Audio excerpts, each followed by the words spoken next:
Okay, questions for Fernando Mendoza? Please raise your hand and get your mic. Jeff?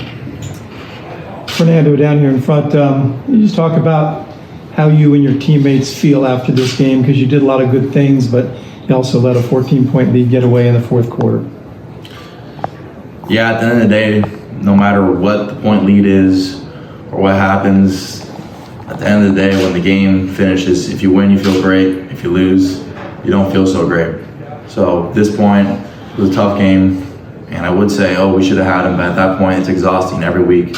We should have had them. We should have got them. And at this point, as a man and as a team, moving forward, every opportunity we get, every chance that we get, because this is going to be a bowl eligible team, 1,000%. And every chance that we get, we're going to put the work in. We're going to come back swinging even harder. You think you guys played well today? At the end of the day, it doesn't matter if we didn't win.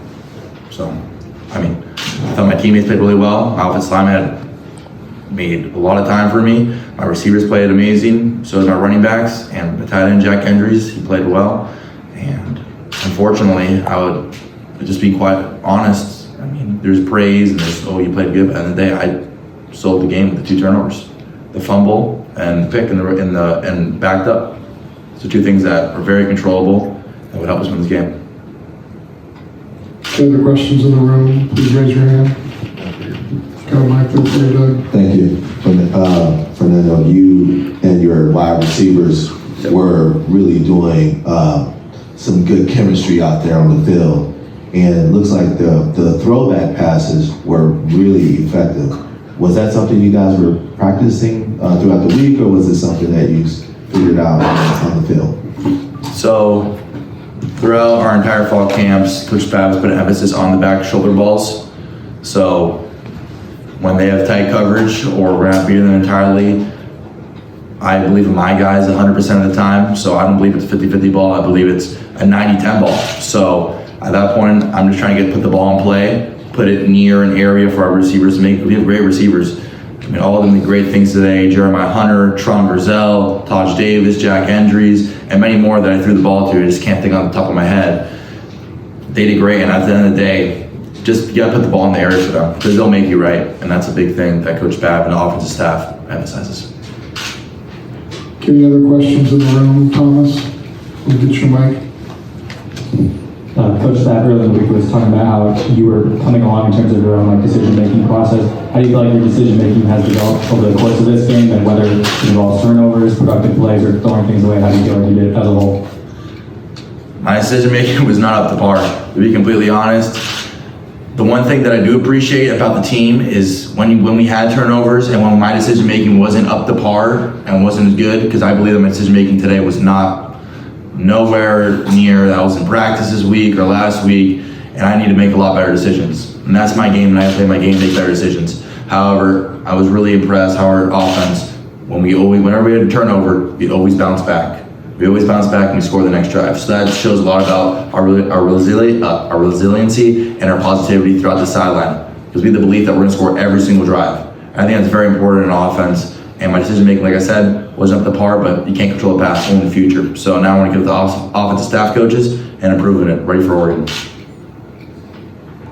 Any other questions in the room from anybody?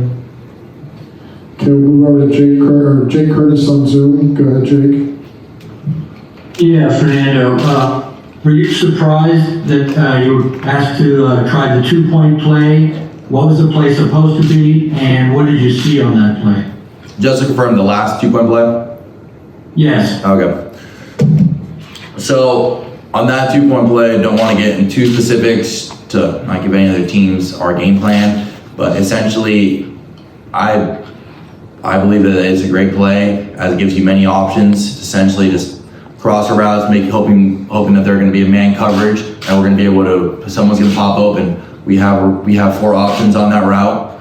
So at the end of the day, I believe I could have created more time and thrown a better ball. But to be quite honest, my honest opinion, I'm not going to make excuses, but I think that could have made a better ball out there, and maybe you can make the argument that Jack and Hightower were getting held a little bit. However, at the end of the day, it doesn't matter. So I believe it was a good play call. Intended receiver on that. was Jaden. Sorry, excuse me. Can you repeat your question one more time? Who was the intended receiver on that play when you did throw it? It's just that play. Who my intended receiver? At that point, I was getting sacked, so I was trying to throw it to Jack and Hightower, kind of hope one of them gets it. Couldn't make a super accurate ball there. So at the end of the day, it was kind of just, you're gonna get sacked. You want to put the ball in play, throw it up, hope one of your guys makes a play. Either Jack jumps up and catches it, or he gets tipped or something. So that was kind of my thought process in the heat of the moment. Okay, anybody else has a final question for Fernando? Get a mic here. Hey Fernando, thank you for your time. What was the mentality like going into the game, knowing that you were going to match up against Caleb Williams, who was, former Heisman Trophy winner? Caleb's a great player, and it was an honor to play against him, and would say duel against him. Unfortunately for us, he came out on top.